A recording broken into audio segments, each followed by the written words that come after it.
Welcome back to another episode of the Council of Elrond, and we are here to discuss all things from nut and acorn to majestic sentient tree beings to otherworldly trees. Yes, that's right, folks. The episode you've all been waiting for. We are talking trees in Middle-earth.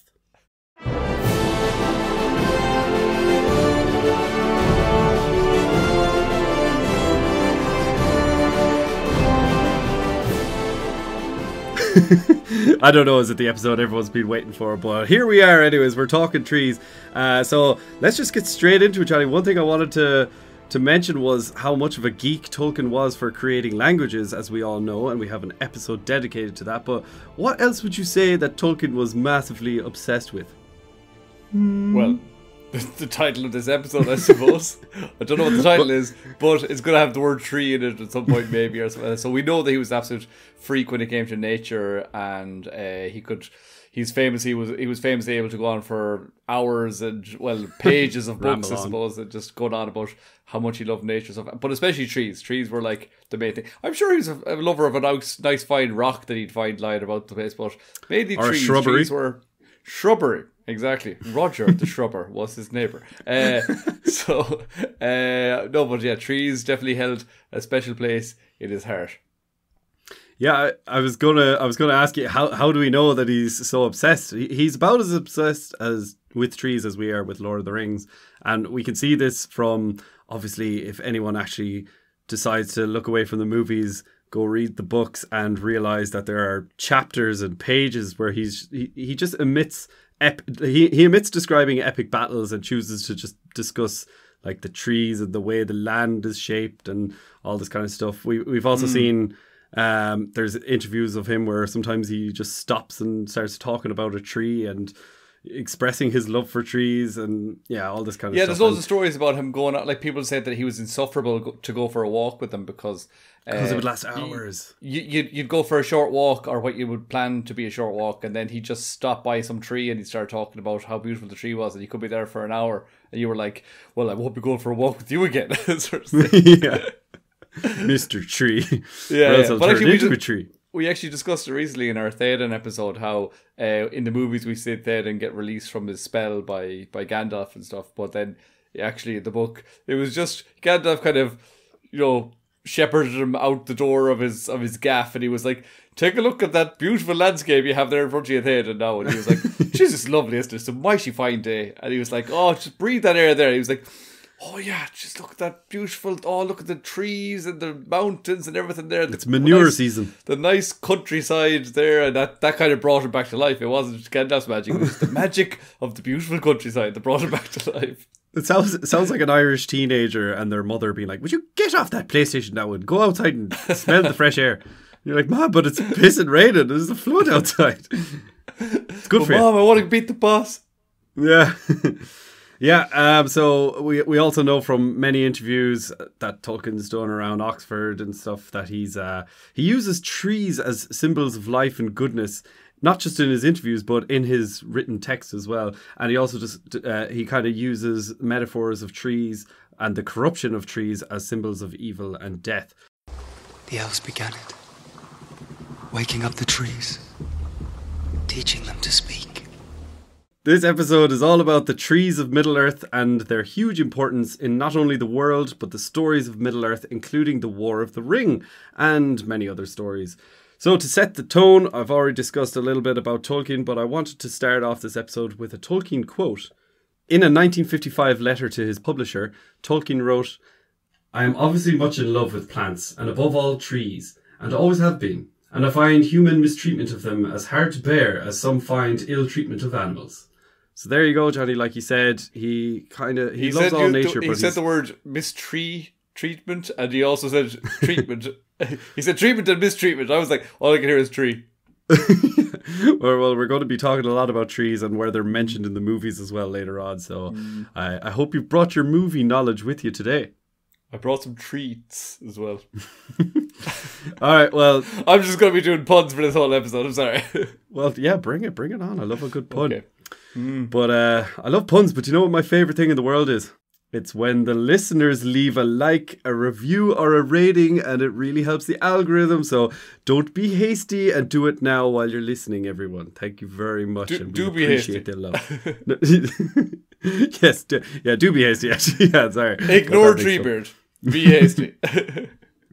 Right, so before we get into the individual trees, I just wanted to give you a quick quiz, Johnny, to start off this episode. Can you name for me 4 forests in Middle-earth? I believe you can. Okay, thanks for believing in me. I'm not really good with these. So Mirkwood, Fangorn, Buckland, does that have a forest? That's probably Fangorn's probably there beside in Buckland. Jeepers. Where does Galadriel live? Oh, Lothlorien. Okay. Good. And then the other clues? The other one is not a young land with no trees. Not land. Sea? No, it's the old forest. You were getting there. I was probably throwing you off. Like where Tom Bombadil lived. Yes, exactly. He was in the old forest, was he? I was like, oh yeah, it was Old Man Willow. Was he in the old forest or I don't know? Yes, yeah. Very good. Very good. Now, those are the 4 main ones. That's poor. Well, decent. Mirkwood you mentioned as well. It was formerly known as Greenwood the Great. Well, we can't really say Greenwood the Great after recent allegations, I suppose. But there are a couple more. Nobody's going to get that. If anyone is a football fan, maybe you'll get that. But anyways, those are the 4 main ones that are particularly mentioned in the Lord of the Rings and the Hobbit. There is 1 or 2 others. For example, the Mediterranean forest in Ithilien is where Faramir captures Frodo, Sam, and Smeagol. And that's the name of that little forest there. First time I've ever heard of it. Well, yeah, according to the interwebs, it says Mediterranean forest. Yeah, Mediterranean forest in Ithilien. Now, I couldn't find that. I looked it up on the map. I feel like I've just been back from the dentist. Yeah, I looked it up on the map and it's unnamed on the map. And there's actually, when you actually look at the map, there's not that many forests in Middle-earth at all. Well, not any big ones big enough to be shown on the map. Another one that is to note is the Troll Shaws, and that shows up in the Hobbit book. But apart from that, like, there's actually, I couldn't find much information out there in Middle-earth now. Obviously, maybe in Beleriand and, before half the world sank and all that, there was plenty of other forests. I think. Wonder are there any nice forests out in Valinor? They'd have to have a few nice ones. I'm sure they do. But we're not talking forests today, folks. We're talking trees. We're talking very specific because that's a whole other thing that you have to research. We'll have another episode of forests next week. And then shrubberies. It's a 3-parter. It's a 3-part, yeah. 3-part series. Kind of like my shrubbery. 3-part with a little path down the middle. So John, you did fairly decently average on the forest. So extremely moderate. Can you name me some famous trees? There's plenty. Well, obviously, Treebeard is our. Yes. He's an Ent. We I'll say accept it. Do Ents count? We'll get onto it, yeah, but we'll take it for now. What else? I already mentioned Old Man Willow. Mm-hmm. Yeah, good one. So he's in there. Quick Beam. Oh yeah, very good. Another Ent. I just had sectioned Ents as like trees mentioned, but yeah, you're right. I wasn't getting into the naming of the Ents, but oh right, okay. Do you want types of trees? Birch, ash, oak. Good. Many have come. No, but just think like if you just saw the movies for the first time and you're like, right, there's at least one big one in there. That's the white tree. Famous tree. Exactly, the white tree, yes. The white tree of Gondor. Yeah. Yeah. Let me see. The tree that Frodo sits underneath at the beginning of the movie reading his book. It's a lovely tree. Actually, there was a big tree, wasn't there, in Hobbiton, where they had all the celebrations, and that's where Bilbo's party was celebrated by. There was some. Did we get the name of that tree? We probably did. We did. It was maybe just called the big tree. Yeah, you were close. It was, and you also mentioned the word just before that sentence. You said where Bilbo has a big... Oh, it's the party tree. The party tree, yes. Very good. It's mentioned plenty of times in the book anyways. Maybe not so many times in the film. Other quick examples. Well, actually, there's definitely... Obviously, the golden trees in Lothlorien, they were, fabulous. Fabulous. They do have a specific name. Obviously, the two trees. Yes, well done. Not forget about those. Any other ones that I should be getting? No, I think you've hit everything there. The tree on the bark. I also, not that we'll be getting into it much, but people might have heard us talk about it in previous episodes and in future episodes where we may discuss the year of the trees, which is a whole other kettle of fish. It's kind of like before the dawn of time and, well, kind of during... It's like Shire reckoning. Yeah, I reckon. Well, I tell you, one thing I reckon is this episode will probably go as quickly as a conversation at the end moot. But anyways, we touched on some of the most famous trees there. So let's I suppose an obvious place to start would be the Ents. Jonathan, what do we like? I think there's a lot to discuss about Ents. So I don't want to go too much into detail because we can be here all day. But basically, what do we know about the Ents from the films and books, generally speaking? So the Ents are the shepherds of the forest. They are very tree-ish in their appearance. They're not actual trees, but they do resemble trees in many ways. Obviously, our main guy that we meet in the Lord of the Rings movies and in the books is Treebeard. And he's the lad that helps out Merry and Pippin. Well, first of all, he thinks that they're little orcs. And then he has to get clarification from Gandalf. And then he has to have a big conversation at the moot to make sure that they're still not orcs. I always got annoyed at that. I was like, why does they have like a 40-hour meeting about whether or not they're orcs when Gandalf just told them like an hour before? By the way, these lads are sound. They forgot. Like, okay. They must have forgotten. Yeah. I think it's hilarious though. I love that. I love that line. Yeah. Like, we have just agreed that you are not orcs. It's like, oh my god. I do like how he goes, we have just agreed, and then he falls asleep, and they're like, he falls asleep. Yes, he's like, oh yeah, we have agreed that you are not orcs. So that's Treebeard. He's an Ent, and they've got big hands that they use to hold hobbits in, and how many toes, Jonathan? To sit on. 7 toes. Well done. Yes. Any listeners to our Tolkien trivia episode will remember I was quizzed on a question of how many toes does an Ent have, and I couldn't believe that there was an actual figure. But 7 toes every Ent, and I'll never forget that. Never forget it. But yeah, I don't know why my brain just stores such stupid knowledge like that in some little compartment. It's like, don't forget how many toes an Ent has. No, but do forget your girlfriend's birthday. But never Treebeard's birthday. No. I actually have a reminder in my phone, you know this, of all the birthdays of all the characters in Lord of the Rings and like all the cast members and everything. So all the like important dates and. But none of my actual friends or family members. No, naturally. I'm just supposed to remember those off by heart, and I do remember until like it's the day after their birthday, and I'm like, oh crap. But yes, the main thing that you mentioned there, which is good, is the fact that these Ents they're not actually trees, which is a massive misconception, especially if you're just a lover of the movies and you haven't read the books. So if we're just looking at Peter Jackson's vision of the Ents, they are basically trees with arms and legs, but they weren't described that way in the book. No. In the book, they are described like man-like, almost troll-like figures. They're about 12 to 14 feet in height, and they seem to be large men clad in tree bark. Some are even described as handsome, a handsome tree. That's because Tolkien was just in love with trees, you know? Yeah, that's true. That was a very handsome tree. I mean, I'm sure he used that on a daily basis. There's a very handsome tree out there. Probably.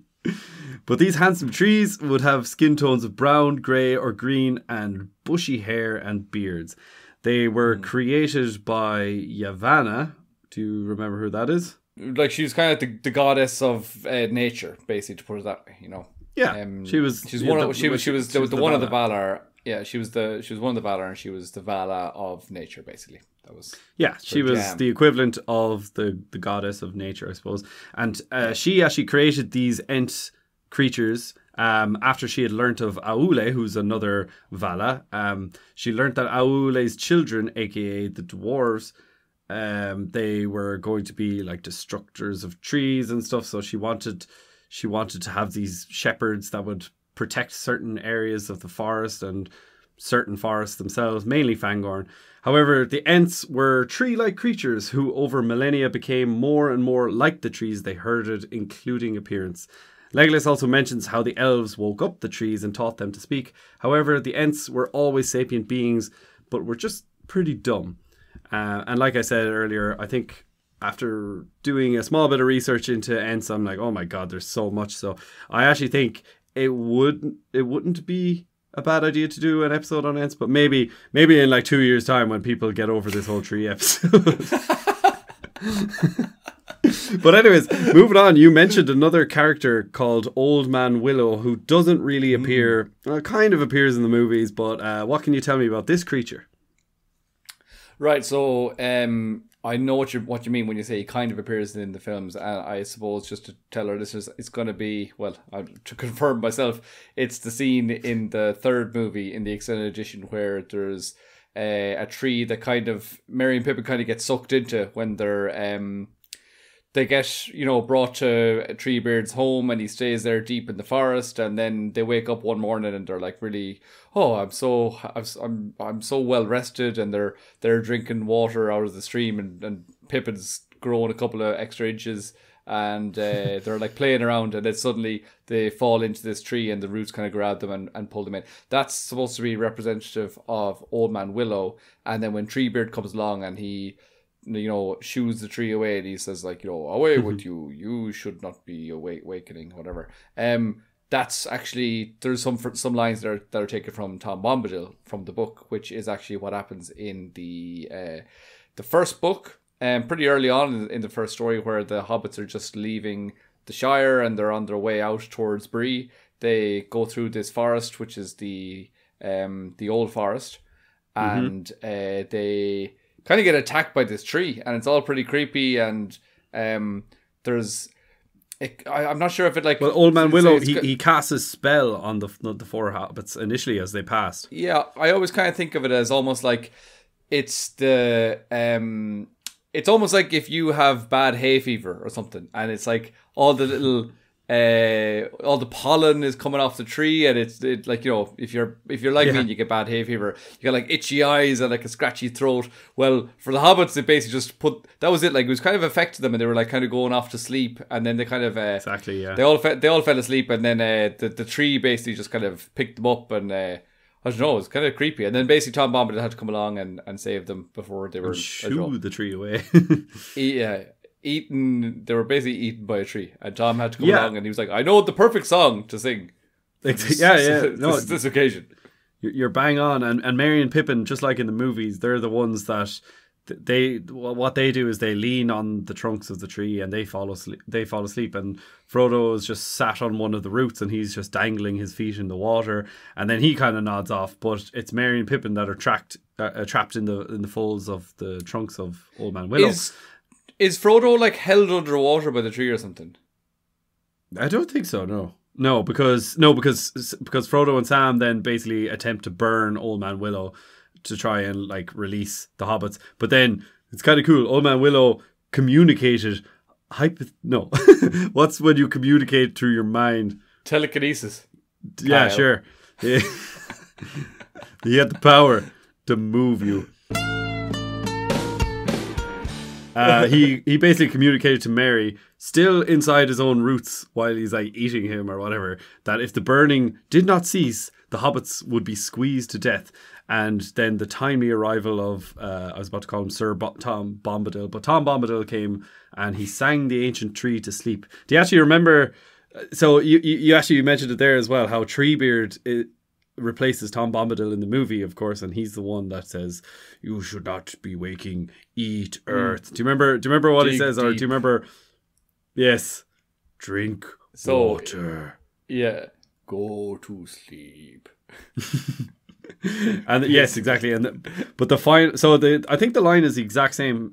Tom Bombadil in the book says, "You should not be waking. Eat earth. Dig deep. Drink water. Go to sleep. Bombadil is talking." So that's the only difference. Obviously, it'd be weird if Treebeard went, "Bombadil is talking." It's kind of like the guy in The Mandalorian just going, "I have spoken." A little bit like that as well. Yeah, so about this creature, Old Man Willow, he was a great willow tree of the old forest of Fangorn, like you mentioned. He was the root cause, he was he was the root cause of much of the forest's anger and hatred towards trespassers. That's why he put the hobbits under a spell.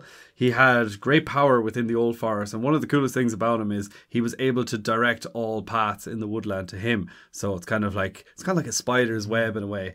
But luckily for the hobbits, Tom Bombadil had the power to overpower Old Man Willow, and he checked his evil in him as much as he could, or as much as Tom was willing to do. But yeah, that's Old Man Willow for you. Moving on to the most fun tree in the game, we've already mentioned it, the party tree. And so, Johnny, you know this tree, you've already mentioned it. Where could this tree be for our listeners?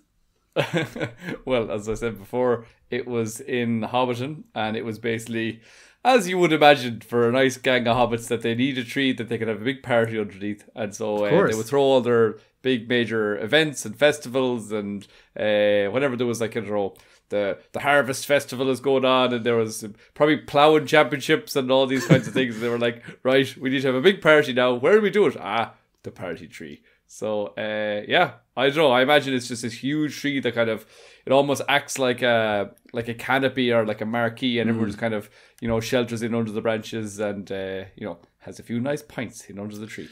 Yeah, and yeah, you're right. And this is the tree, obviously, where Bilbo's his tent or pavilion thing was built around during his farewell party at Bag End.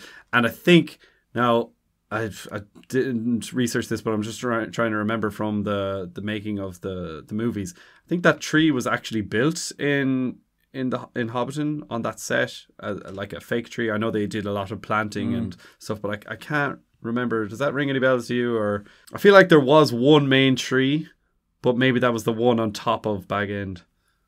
I was actually watching the behind the scenes recently enough, and they showed the tree where the Nazgul appears out from behind the tree on horseback when the hobbits are taking shelter down underneath. That tree was not real, and they put that in there.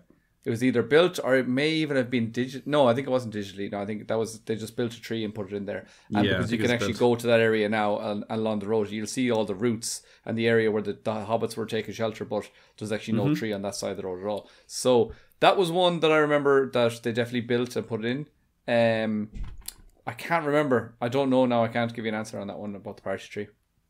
Yeah, no, that's just something that just came to my mind there. But yeah, this is pretty much all we know of the party tree. That's where all the parties were held, and it is believed that Tolkien was inspired by a willow hanging over the mill pool at Sarehole, Warwickshire, whereas that's where he lived. And apparently he was also greatly inspired by this area for the Shire. We've heard plenty of that.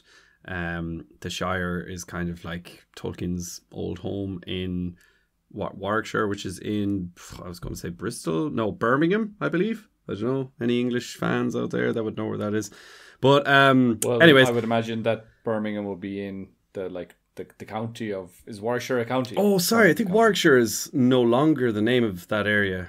Maybe that is Birmingham now. No, that wouldn't be right. But anyways, I don't think Warwickshire exists anymore. I could be making that up. Neither does the Shire. But anyways, the party tree was unfortunately cut down during the scouring of the Shire by all the orcs and the ruffians. And when Sam saw this, he burst into tears, which is so Sam. I'd burst into tears too, because I'd be like, where are we going to have our next party? Yeah, very true. He's like, yeah, there's just murdering and killing all around. Then Sam sees the tree and he's like, no. That was the final things that they really love: parties and nature. And it's like, we have a party tree. It's the most perfect thing ever. But you'd be delighted to know that after the War of the Ring, Sam planted a silver nut that was given to him by the Lady Galadriel. It was actually a sapling of a Mallorn tree, which is what we're going to discuss next. And when it grew, It was the only Mallorn tree outside the great forest of Lothlorien, and many came from miles around to gaze upon its beauty. So there was a nice ending to I hope it was bigger than the original Party Tree 2.0. But yes, just like I said, we're going to... vengeance. Bigger, badder, better. 2 Mallorn, 2 tree. Yeah, 2 Party 2 tree.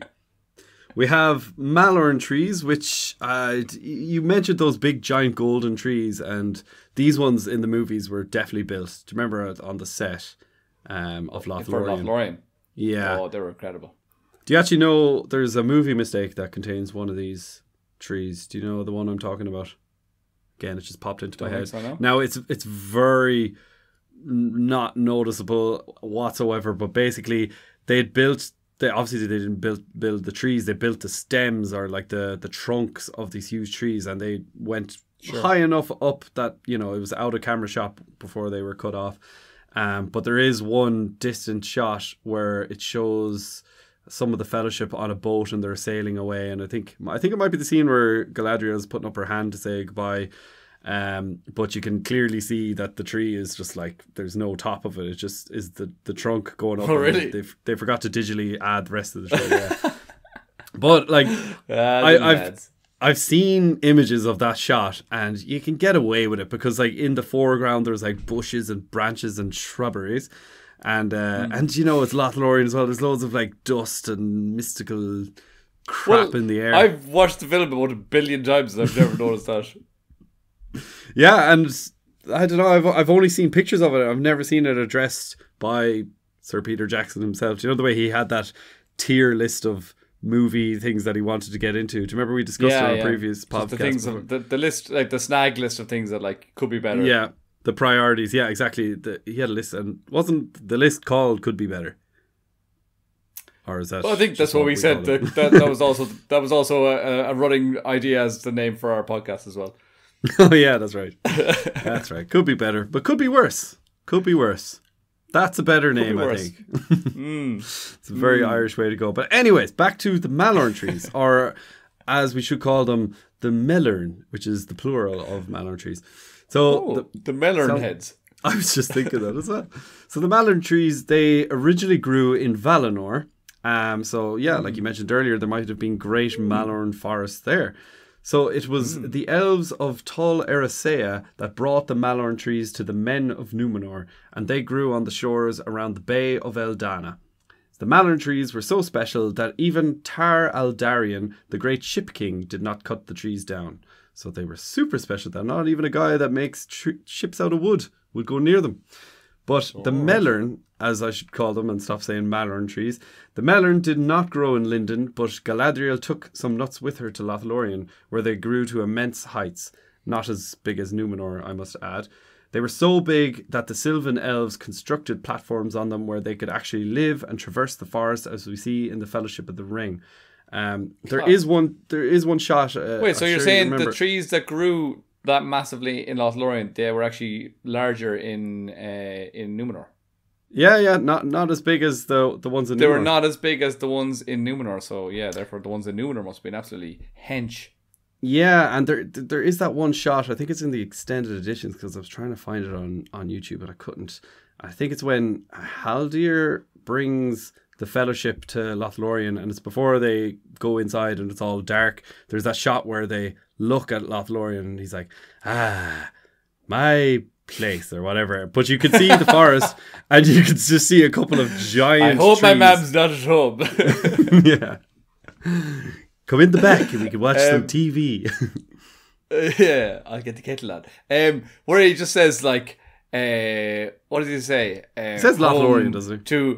Yeah, he says Lothlorien, like home to Celeborn and the Lady of Light, Galadriel, or something like that. Like, yeah. Yes, exactly. And he says it in that very camp accent as well. Yeah, well done. Nailed it. Yeah. So yeah, these were, as we see in the Fellowship of the Ring, you mightn't even really know if you're watching it for the first time that they're actually kind of walking around trees and they're not on the ground floor. They're just on these giant platforms. Obviously, they do go to the ground floor at some point as well, because that's where the Galadriel's mirror is. But they're the whole time they're Tarzaning it all the way up there in the top of these Mallorn trees. I remember that from the book. Actually, there was a whole deal about that they couldn't go down to the ground, wasn't it? Because were they afraid of orc attacks or Smeagol was following them or something? I can't remember. Spiders or something. Yeah, there's something weird going on. Yeah. The ground. They just went when they went up in the trees. They were like, the ground is bad. Don't touch the ground. Yeah. The floor is lava. But yeah, the longest lasting game. The floor is lava. Yeah. The trees they had many uses as well, and we see these uses in the films as well. And I think Peter Jackson does a great job paying some homage. But the bark was used to make hithlane, which was the fibre in the rope that the elves use. So just like the rope that Sam gets, that was made from this fibre that grew in Mallorn trees. And the leaves also. Can you guess what the leaves were used for? Because we do see them in the movies. Toilet paper. Absolutely. Can you think of any elven leaves? Yeah, the brooches. No, but like real leaves. Not idly do the leaves of Lothlorien fall. The leaves, they were used for like wrapping paper for like lembas bread, and for exactly like aluminium foil or something. They'd be like, oh, right, we need to wrap up your sandwich there and get your cling film out. Yeah. Wrap your lembas bread. And if you got if you got a nasty nettle sting or something, you get a nice leaf and just rub your arm with it. A dock leaf, yeah. Little lembas. Yeah, little Mallorn leaf. But yeah, they do mention this in the book as well, that these leaves were used to wrap or to pack rations of lembas, just like the film.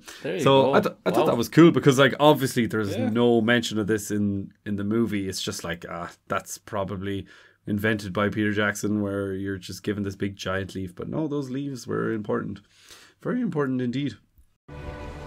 Lembas. Elvish whey bread. One small bite is enough to fill the stomach of a grown man. How many did you eat? 4.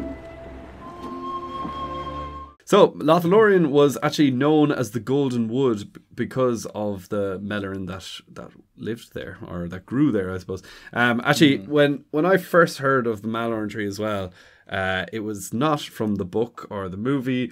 It was from playing the Battle for Middle-earth 2 game. Oh yeah. I was about to interject to say I guarantee it's from like some game, either the Third Age or one of those ones where you learn all these like stupid things about like I need to go get a plant and I need to get some king's foil or something like that. But a lot of the times when you're playing those kind of games and there's like a move called king's foil or a power up or something, you kind of usually forget those words. But I always remembered a Mallorn tree because in the game Battle for Middle Earth, this is a game where it's a strategy. What do you call it? Strategic game or something like that, strategic battle game. But like you construct buildings and you can create the archery, you create the stables, you create all that. But when you play like Age of Empires kind of thing, wasn't it? Exactly, like Age of Empires. But when you're a different faction, so you play as the orcs, you have one thing. But if you play as the elves, one of the things that you can that you can create are the Mallorn trees. And I was like, what is that? And this was basically, it produced resources. So the whole time when you're playing the game, you need to gather resources to get money so you can pay for armor, pay for warriors or whatever. And with different factions, there'd be different things. But for some reason, the elves had trees, and I was like, that's kind of weird. Why are these trees so special? And they were these big, beautiful golden trees. So kudos to that game for making Mallorn trees quite important. So yeah, the people that make these games, the amount of investigation that they do is incredible. You're always just like the detail, the attention to detail is amazing. Because as well, a lot of those games are really heavily based off the films. And obviously, if they were making that game, they're like, all right, let's have a Mallorn tree. But like anyone that's only watched the movies would be like, a what tree? Why don't we just create like a giant silver tree and call it that? But anyways, moving swiftly on. We've already talked about Ents. Now I want to talk about something else called Huorns. Many people might not know what these are. I don't know. Do you know what these are, John? No, I was thinking of Luthien's dog. There when you were saying Huorn, but he's Huon. His name is similar. Huon, yeah. Sounds like an Irish name. Yeah, it does. I don't know. I don't know what the hell a Huorn is. Well, it's also worth noting that not all trees in Middle-earth are natural or benevolent. For example, there were a group of trees that had been awakened and corrupted by the influence of the evil wizard Saruman.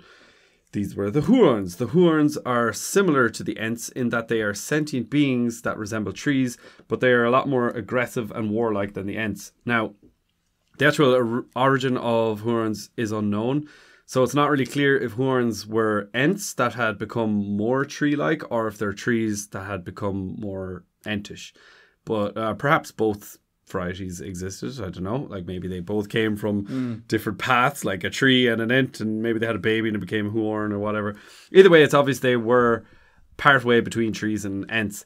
But do you know where there is a hint of Huorns in Jackson's trilogy? Now remember, these are kind of more evil beings than the Ents. Just like you said a minute ago that like not all trees are like benevolent and stuff, and I was like, sure, I didn't think that at all. I was always, from just watching the movie stuff, you kind of think the trees are all kind of bastards. Like it's like, you know, they're all sound, and then you know, obviously we don't really get to meet any particular trees. You know, obviously the only tree I've actually spoken about in this episode so far that I knew a bit about was Old Man Willow, who's definitely a pure prick, and then well, it is heavily hinted that he is a Huorn. Okay. Yeah. So I thought that might have been what you were saying. But also, when we, in the movies, then we spoke about the trees that we see that kind of represent Old Man Willow. That's the tree that kind of nearly tries to kill Merry and Pippin. Whenever Treebeard comes along and saves the two hobbits, he then makes a comment. He says something like, you know, it's actually not safer anymore. You know, we need to kind of be on the lookout because, well, basically there's loads of trees around and they, you know, they might not take a liking to you if they see you wandering around the place, and they could just kill you. That's true, and I think that is, well, that's Fangorn, but like Fangorn and the Old Forest, I think, I'm not 100% sure, but I think in Jackson's world he might have mixed up the two a little bit. Like definitely the Old Forest was a dangerous forest. Fangorn might be dangerous in its own way, but like I don't think there's as many Huorns hanging around Fangorn. I think that's just kind of a movie thing to be like, it's quite dangerous in here. Like this time is when the trees are waking up. But those trees, the ones that like aren't walking around and speaking to each other, those wouldn't be Ents, obviously. But those ones, a lot of them might be Huorns. Again, like it's not like I tried to do a lot of research into these, but there isn't that much information out there on these Huorns. But yeah, Old Man Willow definitely suspected to be one. Do you remember another part? Any other part in Jackson's films where there might be a detection of Huorn in the second movie in particular? Yeah, okay, like, so is it just like the trees that actually march off into battle, basically, and they kill all the orcs when they're coming out of the Battle of the Hornbrook? Yeah, well, exactly. All I think it's supposed to be like a gruesome affair, but they basically just devoured all these orcs and just ate them up. Because, like, you know, when you see in the films where the Ents are just like kicking orcs and stuff, they weren't like eaten, but all these ones were just destroyed, ripped limb from limb, and it was quite gruesome. I'm surprised Peter Jackson didn't go into detail there with his background. Yeah, when the Ents were all when the orcs were all running into the forest. And then was it Aragorn or is it Éomer? I can't remember. No, Éomer is like coming over. He's like, keep away from the forest and all this. He's like, watch out. They're awful dicks in there. You know, just be careful. Yeah, Don't go in there. You'll get your arm pulled off and you'll get your eye taken out. And then you hear the actual screams of orcs as well. Just like, yeah, it is cool. It is cool, yeah. And then you get Gimli going, what madness drove them in there? Like, well, it's escaping the battle. Battle. Does he just say that after every single battle? Like, what madness drove them in there? But yes, now I think it's time to get on to the biggest tree, or the two biggest trees, which would be the two trees. But yes, these ones now might be a little less familiar to a lot of our listeners, especially those of you who have only seen the movies. And, well, actually, if you haven't read the Silmarillion, you probably don't even know much about these trees. But these trees are so damn important. Well, they did appear quite a bit in the recent Rings of Power series. Well, yes. Well, yeah, not I suppose that you're much, right. but, like, you know. There was a shot, a glimmer. But I was going. Yeah, the very first image, of course, that was released, the very first photo or the image that was released before the series before we knew anything about the series coming out. That was the image that we got. We saw this image of the two trees of Valinor, and everyone was like, "Ah!" The whole Twitterverse just exploded. Oh yeah, that was a great time when we only had one Good image times. and we were just left wondering for years. We'd one image, and that was that similar to the time where with the whole professor The debacle, whole kerfuffle. Yeah, it was around that time. So yes, these trees, I was going to say they were so important that they are the direct reasons for the formation of both the sun and the moon. So I know that's probably a lot for a lot of listeners to take in. Arda's world. So in the ancient days of the world of Arda and Middle Earth is within that world. Light came from the two lamps. So we're not going to get into this, but just brushing over the history. Light came from these two lamps which Melkor destroyed, leaving the world in complete darkness. And Yavanna, that character that we mentioned earlier, who's kind of like the goddess of nature, she was also actually nicknamed the Queen of the Earth. She sang the two trees into existence. So this was one of her powers. So she was just like singing nature into existence. Do you remember the names of these two trees, actually, Johnny? I know I'm putting you on the spot. Do you remember the song that she sang? Do I remember the names of the trees? Something Talion? No, Talion is the character in the War of Middle Earth or War of the Mordor, isn't it? Talion. I know you'll be kicking yourself when you hear them. I will, but they're not coming to me now. Yeah, right, so we have Laurelin and Telperion. And I know those kind of names. I don't think I would have got them either, but like once you hear them, you're like, yeah, I'll never forget them again until tomorrow. I knew that the T one ended with like an ION, like Telperion. I was like Talion.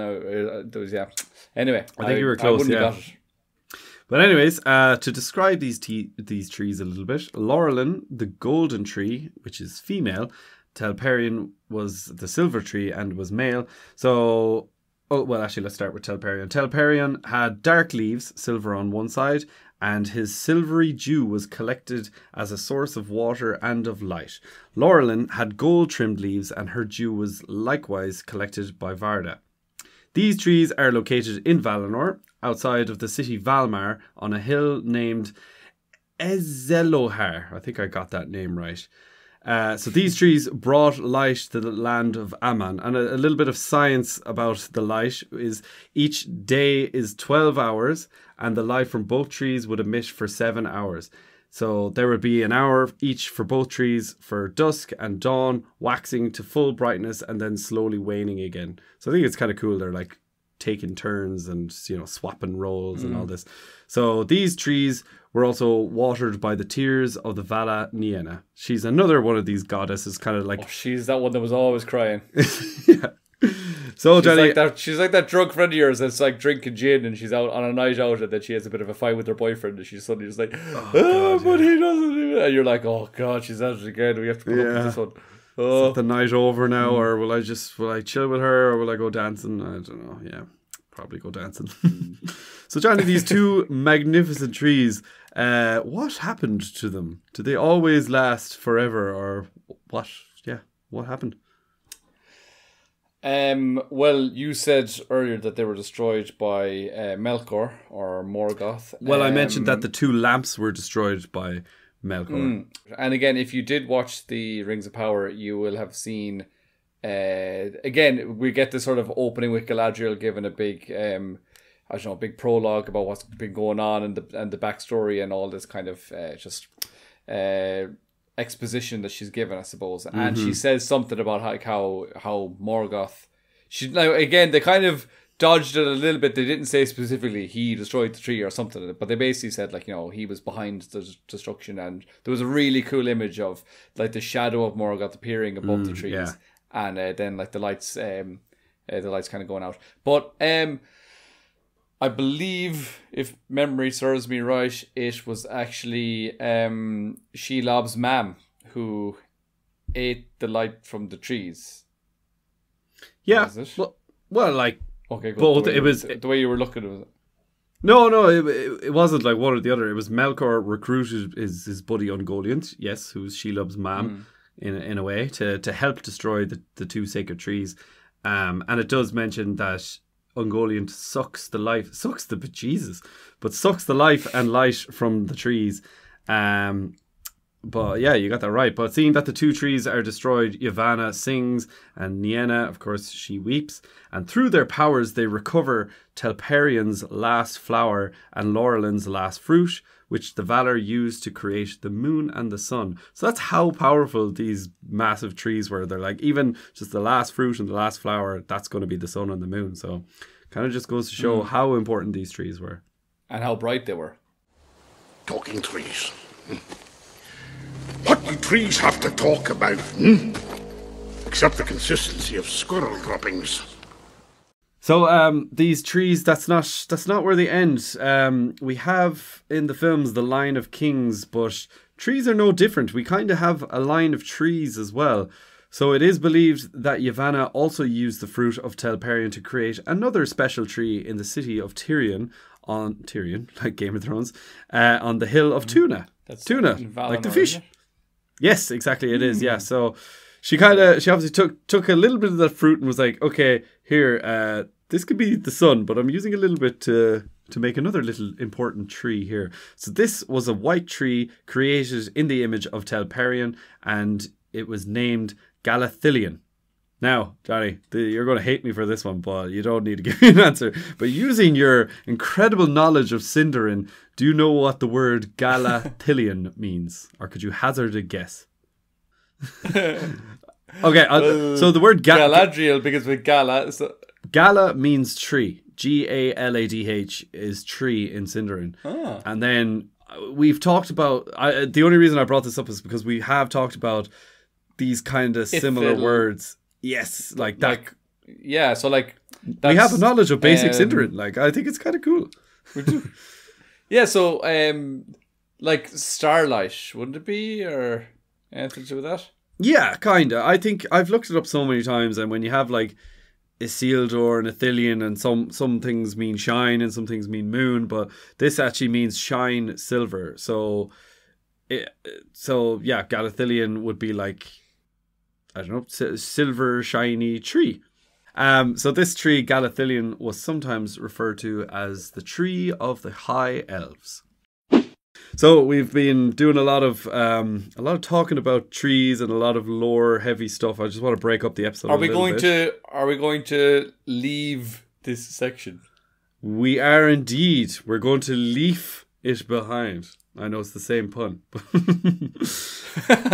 Yeah, I wanted to play a new game I just invented, and it's called Who Said Tree? And in this game, I'm going to read out a little quote. Now, I think these are going to be easier than the previous games we've had where it's like, finish the quote. I'm going to read you a quote and you're going to tell me which character in the film said this quote. I might start off nice and easy and hopefully they'll get a little harder, but I think you're going to ace this. And as well, I want to encourage any listener to partake and play along. So, let's start off nice and simple.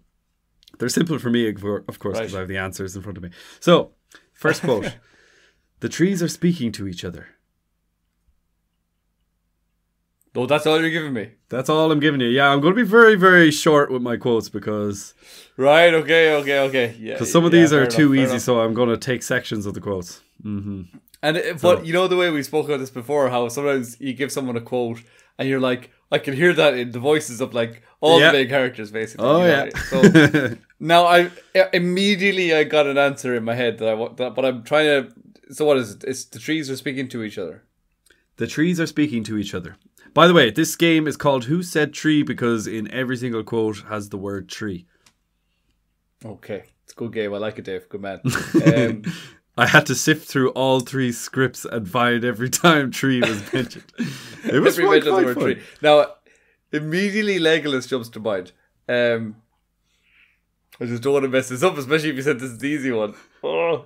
Yeah, I'm just going to lock it in, Legolas.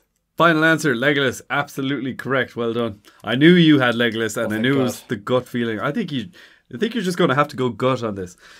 Next one is the trees are strong, my lord. Okay, yeah. If you put on an accent, it's going to just make it easier as well. Yeah, I know. That was... but it's hard to not put the accents on as well. Do I need to know the name of that orc? No, you got it. It was the orc. No, it was no. the orc overseer, but yeah, Just- that's who it was. Yeah, the guy who basically was talking to Saruman when Saruman was saying, like, "Oh, you know, we don't have fuel to feed the fire," and he was like, Yeah. "The forest of Fangorn lies on your doorstep. Burn it, and all that." Okay, next one. Very good. So the next quote is, "A tree herder, a shepherd of the forest." Merry. Very good. Next one is, "Tree, you will never be tree." Okay, that was a joke one. Yeah, But for the sake no, of I it, think who I do you think- think says it? I asked her for one hair from her golden head. She gave me tree. Oh, that's brilliant. I should have put that one in. That was brilliant. Yes, very good. You referred to Gimli, and I was referring to Saruman when he slaps Grima. And he goes, "Free? You will never be free." Ah! So, next one is, "Yes, the white tree of Gondor." And I didn't do an accent or a voice to You make didn't it do more an accent. difficult. Well done. You didn't. You have made it more difficult. But again, I'm going to have to just go with my gut and say Gandalf. Yes, very good, of course. Yes, yeah. Because if I just went, "Yes, the white tree of Gondor," like, it'd be a little bit easier. There Right. it lies. Oh no, that's what it is. Yeah. There lies the white tree of Gondor. Right, so the next There one. lies. I'm mixing up my Mordor and my white tree. Don't get them mixed up. All right, so the next quote I'm going to give you is... Yes. Now, this one is very difficult because I've taken away most of the easy part of this quote. So I'm just going to give you the 4 words. God damn it. The sound of trees. Oh, you've made it awful hard. Oh, I've got 2 possibilities. You can verbalize them. You can talk to me. Tell me No. what you're thinking. No, I can't. This is a podcast, Dave. It's supposed to be silence. So what is this? It's the sound of trees. The sound of trees. And we forgot the taste of bread. The sound of trees. Yeah? Gollum, Yes, Smeagol. very good. The softness of wind. Yes, very good. I have 2 more. We even forgot our own name. Yes, very good. All right, this one's probably going to be easy. What do trees have to talk about? Sorry. The what do trees have to talk about is a quote by Gimli when he's saying, "Accept Gimli, the consistency very of good. squirrel droppings." And finally, do you think we should share it with Treebeard? No, dead plant and all that. Don't think he'd understand. Very good. That's the very, quote very good. by Pippin. Yes. Very good, Johnny. Well done. You've answered, I don't know how Thank many you, I sir. put there. Let's just say 10 out of 10. I think you got them all right. So well done. Kudos to you. So come here to me. I have a little tidbit for you. The great. Doors of Durin. Are you proud of me for saying it correctly? You didn't say it right correctly. Did I not? No. The Doors of Durin. Now you did. Well done. I'll get it right someday. Yeah, one Anyways, day. the archway for these doors is doors. The archway is marked with these 2 trees on either side. Can you guess which trees they are? Just never thought. I never thought about that before. Are they the 2 trees from Valinor? They are not, interestingly enough. I can give you a Damn. clue. Well, so what is special about the Doors of Durin? Did I say it right? No, come on. You can do it, Dave. What am I saying? Am I saying the Doors of Durin? Am I? Is that No, what you're I'm saying they're saying the same. You're saying the same vowel sound twice. You're saying the doors of Durin. I'm saying the... Sorry, the Doors of Durin. Yeah. Hey, I just have a posh accent. I've been living in Dublin for a long time, in South Dublin. In South Dublin. Oh, I forgot the question because I was just focusing on your pronunciation of the word. Okay, word so door. I was asking about the 2 trees. Oh yeah, the 2 trees. Probably some of the trees from North Lorien, I imagine. Yeah, well, what's special about the trees? What do they do? Or sorry, what's special about the doors? Good job. Well done. You pronounced doors correctly, Dave. Well done. Congratulations. I really focus hard. I know. Yeah, I can see it. What's special about the doors? They're voice activated. I don't know. And also they use the light from they use like the Ithilden light. Exactly. And you said the word there. They shine, which is Thil. And the moon is Ithil. So I don't know. There's a little correlation going on there. But what was the tree we just talked about a few minutes ago? The word tree and shine. Do you remember the word for tree in Sindarin? Gala. Where do you get your chicken fillet rolls? Gala. Most people would have assumed that it's the two trees of Valinor, but it's actually Galathilian. So, and interestingly enough, there's only one Galathilian tree, so it's just the Galathilian tree mirrored against each other. Now we know this because in the chapter Journey in the Dark, we read, and quote, "There are emblems of Durin," cried Gimli. "And there is the tree of the High Elves," said Legolas. "And the star of the House of Feanor," said Gandalf. Like I said before, Yavanna's Galathilian was often referred to as the Tree of the High Elves, and we clearly see Legolas here say, "The Tree of the High Elves." So, trees are often treated in the books like families, with family trees, I guess. Seedlings from one special tree are taken to plant another, and so on and so on. Sometimes when I'm writing this down, I'm like, family tree? I didn't realise that at the time. Trees have family trees. So John, I've brought up this question in perfect time. Do you remember the name of the white tree in Numenor? In Numenor. Yeah, the Nimloth. Nimloth, very good. Now, Nimloth we know is, well, we should know, is the Sindarin word for white flower. So remember when I just said trees are like families? Well, interestingly enough, Nimloth is like the grandchild of Galathilian, which was obviously created from the fruit of Teliperion. So you can see how we're getting a little lineage of trees here. The seedling of Galathilian was planted and flourished on Tol Eressëa and was named Celeborn, which means tree of silver. And obviously we all know that there is a character Celeborn in the book and the movie. Married to whom? To Galadriel. And the seedling of Celeborn was planted in Numenor, which was named the White Tree of Nimloth. So Nimloth, it served as basically a token for the friendship between men and elves, and it lasted thousands and thousands of years. Its blossoms appeared as the sun set, and their perfume filled the night in Numenor's royal city. And now a little spoiler for the Rings of Power for anyone. Well, actually, if you don't want to know how the rest of the series ends, maybe mute yourselves for 10 seconds. But when the last king of Numenor, Ar-Pharazôn, captures Sauron, but slowly gets seduced by Sauron's words, and eventually, through Sauron's advice, the king has Nimloth cut down, and its wood is used to light the first flames in the fire of the new religion, which worshipped Melkor, which is pretty dope, and I'm looking forward to seeing that in the series.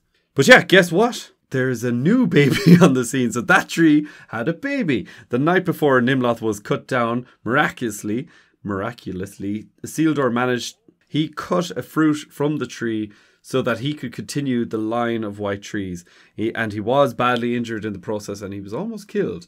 But as the seedling began to grow, so too did the wounds of Isildur diminish. So just before the destruction of Numenor, Isildur took this sapling east with his brother, father, and the rest of the faithful, and planted it in his new city, Minas Ithil. This tree lived for over 100 years. Meanwhile, Sauron returns to Mordor, regaining his strength and physical form. He launches his secret attack on Minas Ithil, burning the city down, and also the first white tree of Gondor. But guess what? Again, Isildur escapes and manages to take another sapling. Lol. So, I just think it's kind of funny. Do you know the way back in the day, people would talk about, like, if your house was going on fire and you're like, what would you save? And you might grab your, I don't know, like a picture of your loved ones, or maybe nowadays it'd be your iPhone or PlayStation 5. But no, Numenorians, they were all about rescuing feckin' saplings from trees. which I think is hilarious. Just a few decades later, we have the War of the Last Alliance, which is what everyone knows as the big battle at the start of the Fellowship of the Ring movie. This is with Isildur, his brother Anarion, his father Elendil, the High King of the Noldor, Gil-galad, and Elrond, half-elven. So we know Isildur was the only survivor, and before he returned north, he goes to Gondor and to Anarion's city, which, do you remember the name of it, or what it was called? Minas Arnor. Minas Anor, yes. Mrs. Anor, yes. So this was later named Minas Tirith, which is what we know it as today. And there he planted the sapling in memory of his brother Anarion. This was the second White Tree of Gondor, and it lived for over 1,500 years until Sauron's plague reached Gondor in 1636 of the Third Age, not only killing many Gondorians, including the King Telemnar and his family, but also the second White Tree of Gondor. So, which is sadder? I don't know. Is it the king or the tree? But of course, that sapling was there was another sapling that was rescued from that tree. But I'm going to break it up again because there was a lot of talking there. I want to play another small round of Who Said Tree. Oh, great. I'm going to give you a couple more quotes. Is that all right? Oh, class. Oh, I love this game. So, part 2 of Who Said Tree. So the first one, Johnny, I'm going to give to you. Now, these ones might be slightly harder, and again, I've omitted some of the quotes. No, I was already at the edge of my level there. Okay, so the first one is the lights in the party tree. This is the only time I believe that the party tree is mentioned in all of the 3 movies. Oh, no. And by the way, to make it extra hard, I've jumbled up all these quotes. So that they could be from the first one, it could be from the third one, it could be from the second one. You're an awful horn, or whatever that word was before. And now I can give you a clue. I'm not going to give you any more of the quote. I can give you just the mood. I can tell you that we're feeling very depressed. Oh, I'm not getting this one. Well, I could give it a guess and see, but I'm not. Okay, so some of the rest of the quote is the Brandywine River, Bag End, Gandalf's fireworks, the lights in the party tree. Oh no, hang on. That's I was like, I have it, and I was like, no, I don't have it. Wait, you're an awful snake. Oh, I'm getting Sam vibes, but can't place it. It's Sam and Frodo together, I'm sure. 5 seconds, Mr. Murch. Screw it. I can't. I'm not sure. I'm gonna be absolutely kicking myself, I'm sure, but I'm gonna just go for Sam. Lock it in. Final answer. It was Frodo Baggins. Ah, no. The first part of it was I can't see the Shire, the Brandywine River, Bag End, Gandalf's fireworks, the lights in the party tree. And then Sam comes in and says Rosie Cotton. Yes. Is that it? Exactly. Rosie Cotton dancing. She had ribbons in her hair. Oh no! That was a tricky one. Now. All right, very good. That was a tough one. Damn it. That was a tough one. All right, I like this game though. Right, the next one. We're under orders from Treebeard. That's Merry. That is Merry. Well done. Very, very good. Yeah. The next one is, and the dreams of trees unfold. What? Oh, I haven't a clue. That doesn't ring a bell at all. Let's just say it's not said. If that helps. It's just assumed. It's more than just said. Let's just put it that way. So, and the dreams of trees unfold. Yeah. Oh dear. Okay, I'll tell you. It's part of a verse. I would say, with the clues I've given you, don't overthink it. Underthink it. I'm doing this the most underthinking I can. I'm not getting the answer. There could be Legolas or Galadriel, or I haven't a clue. I'm going to say Galadriel. It was Treebeard. Oh, fair enough. He says, beneath the roof of sleeping leaves and the dreams of trees unfold, when woodland halls are green and cool and the wind is in the west, come back to me, come back to me, and say, my name is best. My land is best. My lad. Yeah, my lad. I was like, my lad. Something is best. You prick. You probably got the only line of that verse that I didn't recognise. But it's the only line with tree in it. I'm doing awful bad. I was so confident coming into this round 2 of this tree game. I was like, I'm so good. I'm going to nail this. But put down a peg or two now. Well, they're only going to get harder. No, I'm only messing. I think, we'll see how you get on. So the next one is under the fading trees until all the world has changed. Probably Elrond. That is correct. Okay, good. Yeah. The full quote is under the fading trees until all the world has changed and the long years of your life are utterly spent. So, yes, the next one, well done on Elrond there. The next one is Rick, Cot and Tree. Rick, Cot and Tree. It's definitely a woman. I think. Is it Eowyn? Yes, it is. Very, very good. Oh, okay. The full quote, they had no warning.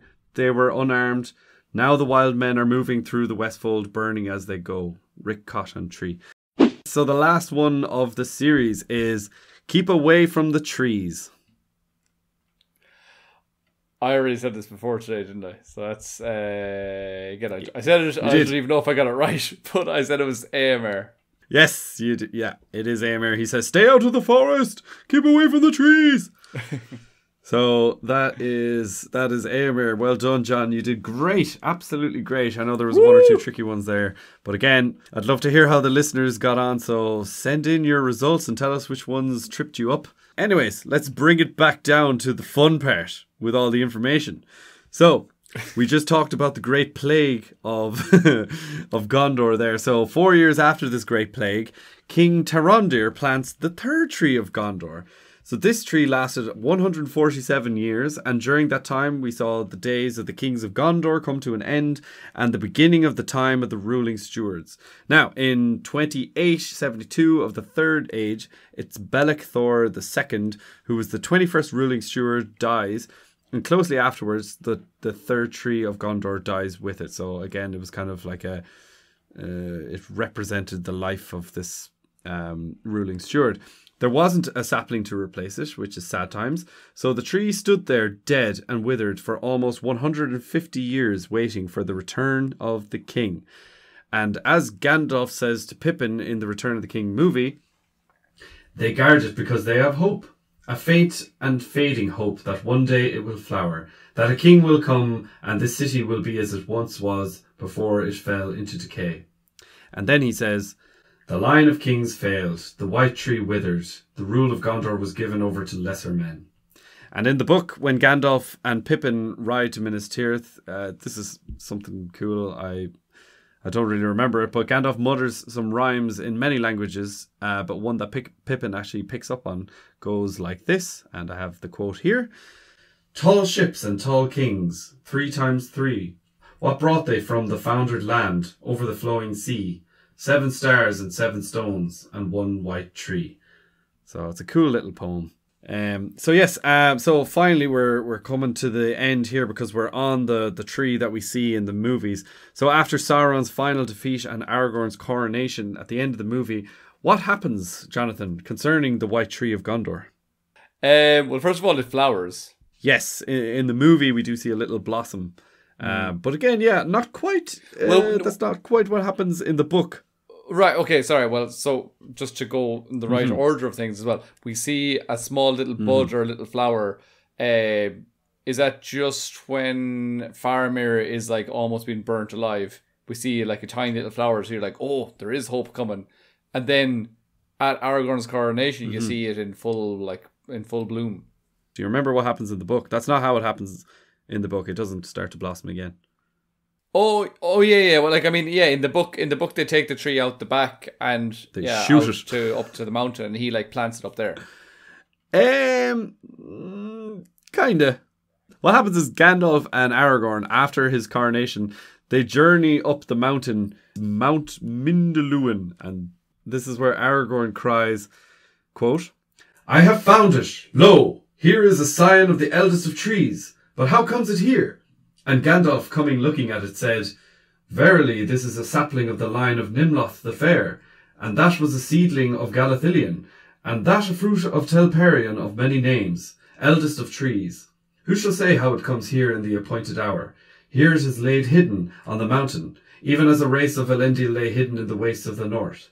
Yet the line of Nimloth is older far than your line, King Elisar." So yes, I really like how the movie shows the tree begin to blossom again, but in the book, Aragorn finds a completely new sapling altogether, which becomes the fourth white tree of Gondor, and it blossoms in the June. And then the third white tree of Gondor, which was the one that was dead and the one that re-blossoms in the movie, this was actually laid in Rath Dinnan, which is where the kings and stewards were laid to rest. And in the movie, we see Denethor trying to unalive himself here. And this was a great honor for the tree, which I think was quite funny, actually, because, like, you know, all these great kings and stuff are yeah, buried the tree. So there we have it. The fourth and final white tree of Gondor blossomed in full and graced the great court of Minas Tirith again, symbolizing the restoration and renewal of Gondor under Aragorn's rule. But the fifth white tree... No, I'm only messing. I'm all treed out. I'm all treed out now at this point. But yes, I suppose just before we wrap things up, Danny, the white tree, we hear all about it so much in the films and the books. This was the sigil, the standard of Gondor. But why was it so important to the people of Gondor? Well, probably many reasons. Obviously, it was like a symbol of hope. The historic relationship with Numenor. There's the whole family, the line of trees. I was like, should I be branching out into a different area? Ah, leave those puns behind, you bitch. No, you're bang on. We've got the symbol of hope and renewal, as we discussed. Obviously, we've got the connection to Numenor and Valinor. So the white trees descended from the two trees of Valinor. And we've got the whole mythology there and everything. And their history in Numenor before its downfall, and symbolizes the line of Elendil, all that kind of stuff. We have the symbolism with the throne, but generally the white tree represents the light of the stars and moon and the loyalty of elves and men over the three ages of the world. The white tree is a reminder that even when all seems beset with darkness and the firmest faith is broken, there is still life that can break through winter's frost and spring forth anew. And spring fifth anew. No, there wasn't a fifth. But yeah, that's basically all the main trees. Now, I know we're nearly there. I just have very honourable yet very hasty mentions. So I just wanted to mention a Mallorn, which was a tree that Tolkien used to draw, but we don't actually know what this tree is. It doesn't appear in any of his stories, but he drew it several times and he named it a Mallorn, and it's usually used on the cover of Tolkien's book Tree and Leaf. And also we have Hiralorn, which was the greatest of all trees in the forest of Neldoreth, being a triple-trunked beech tree of great height, and in the tree was built a house to stop Luthien fleeing to aid Beren. She, however, grew her hair to a great length, which was used to create a rope to escape and enchant her guards. And Luthien, of course, was able to help Beren in his quest for the Silmaril, but Beren died in Luthien's arm at the base of the Hiralin, or the Hiralorn, I think. That was her little Rapunzel escapade. Yeah, exactly. I think that's, I don't know who influenced whom. But finally, the last thing is sing all ye joyful. This was one of Tolkien's poems, and it was at the end of the Hobbit book, and in it contains a mention of 6 different kinds of trees. That's alder, willow, oak, ash, thorn, and pine. So just again, showcasing Tolkien's obsessions with trees. But yes, that is it. That concludes the end of this episode, and there we have it. If you guys have any extra knowledge on trees, or even a favorite tree or a story containing trees that you'd like to share with us, don't hesitate to let us know on our socials. We're on Instagram at melonheadsofficial. We're on Twitter, or X as it's called, as melon_heads. But yeah, that's it. Tell us your fantasy of trees. But until next time, guys, goodbye.